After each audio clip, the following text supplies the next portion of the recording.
We could detonate a few bombs in major US cities.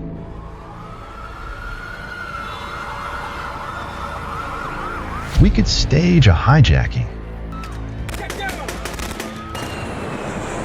We could sink an American ship and blame it on Cuba.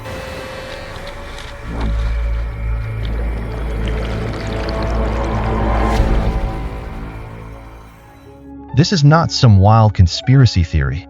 It is the content of a top-secret Pentagon document.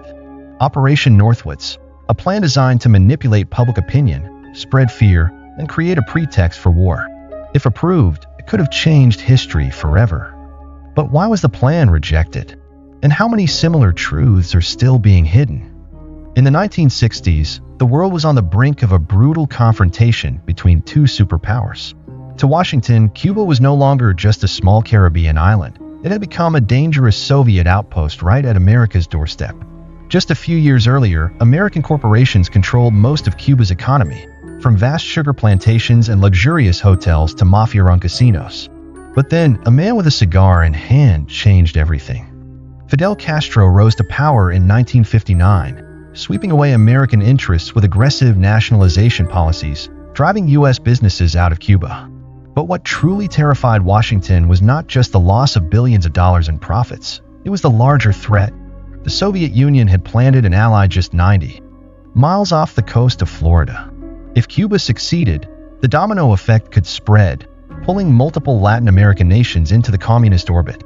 Operation Zapata, the Bay of Pigs disaster of 1961, was the first open attempt to overthrow Castro. A force of 1,500 Cuban exiles, trained and backed by the CIA, landed on Cuban shores, hoping to spark an uprising. But from the start, the operation was a poorly executed script written in desperation. Castro's forces had foreseen the invasion, were well prepared, and within 3 days, the entire invasion force was either wiped out or captured. The event was not only a humiliation for the Kennedy administration, but also a severe blow to the CIA's reputation. The aftermath? President John F. Kennedy was so furious that he fired CIA Director Allen Dulles, the mastermind behind many of America's most covert intelligence operations. But if the CIA had failed in military warfare, they still had another weapon: assassination and internal sabotage. This was where Operation Mongoose was born, a multi-year campaign filled with schemes that sounded like they came straight out of a Hollywood thriller but were entirely real. In desperation, the U.S. tried every possible method to kill Castro, poisoning his cigars because everyone knew he loved smoking, or lacing his food with deadly toxins. The CIA even sought help from the American mafia, who had their own grudge against Castro after their Havana casinos were shut down. But time and time again, Castro survived, as if he had some kind of supernatural protection, or perhaps the CIA was simply too incompetent to execute its own plots. After repeated failures to topple Fidel Castro, the U.S. government reached a state of desperation.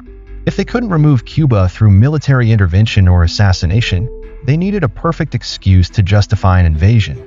This was where Operation Northwoods emerged, a plan so bold and ruthless that even the most loyal figures within the system shuddered at its implications.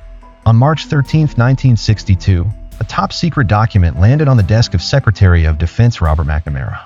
Inside was not just a military strategy, but an elaborate script carefully designed to manipulate American public opinion, turning Cuba into the ultimate enemy.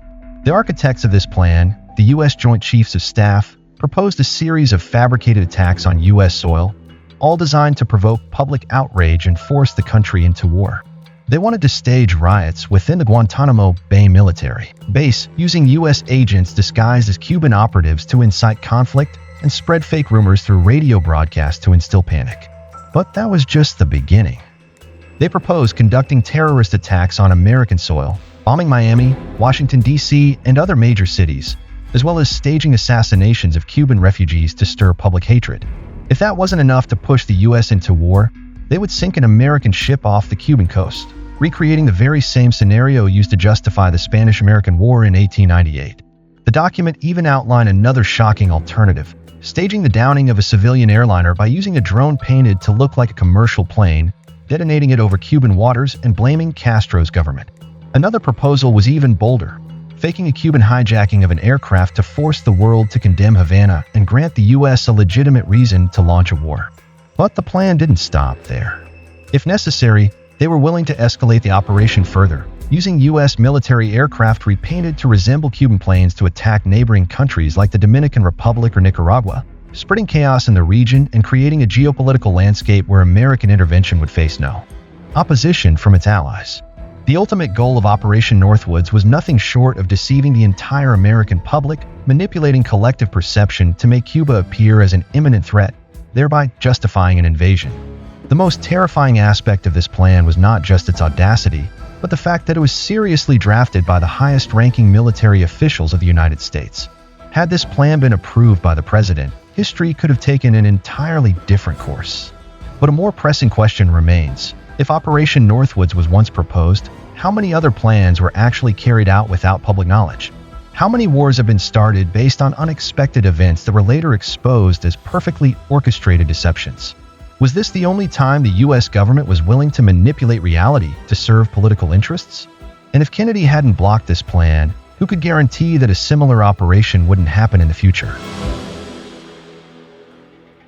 When John F. Kennedy read the Operation Northwoods proposal, he knew he was facing a decision that could alter history. If he approved it, he would become the president who led America into a war based on a complex web of lies, where the government attacked its own citizens to justify an invasion.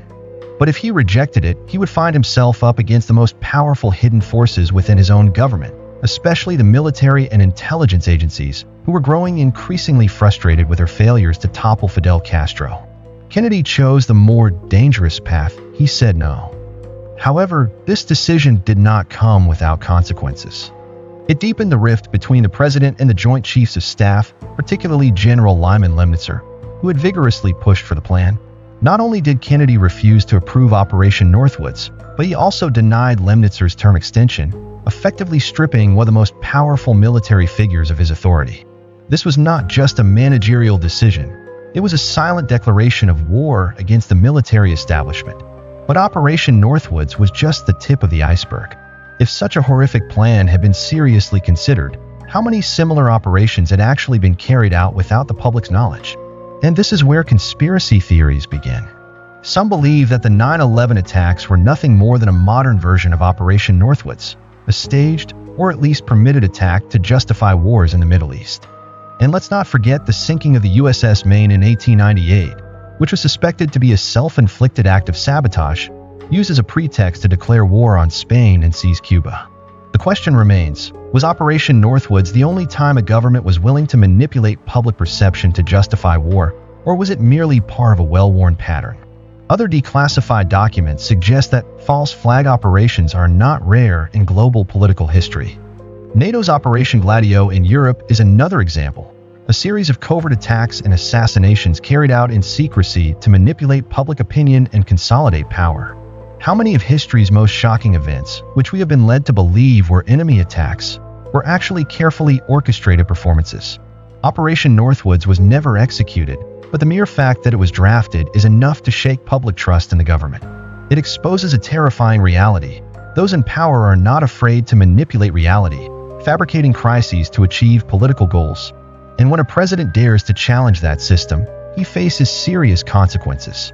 JFK didn't just shut down Operation Northwoods, he made other moves that infuriated the U.S. military and intelligence community, from refusing to escalate the war in Cuba to seeking to curb the CIA's power and withdrawing troops from Vietnam.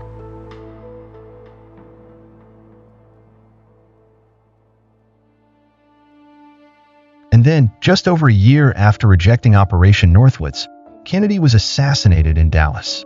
This only fueled conspiracy theories that he had become the target of the very forces he had dared to oppose. Who was really behind JFK's assassination? Was it a lone gunman, or was it a carefully designed plot to eliminate a president who had challenged the deep state? Operation Northwoods remains a dark chapter in American history, a chilling reminder that the truth is often not what we are led to believe. If a government once seriously considered attacking its own citizens to justify war, who can guarantee that what we are witnessing today isn't just another iteration of the same strategy? If you found this video intriguing and want to explore more historical conspiracy theories, don't forget to hit like to support us. And if you haven't already, make sure to subscribe so you don't miss any thrilling stories about dark conspiracies and hidden secrets. Don't forget to turn on the notification bell to stay updated with our latest videos. Thank you for watching, and see you in the next conspiracy theory.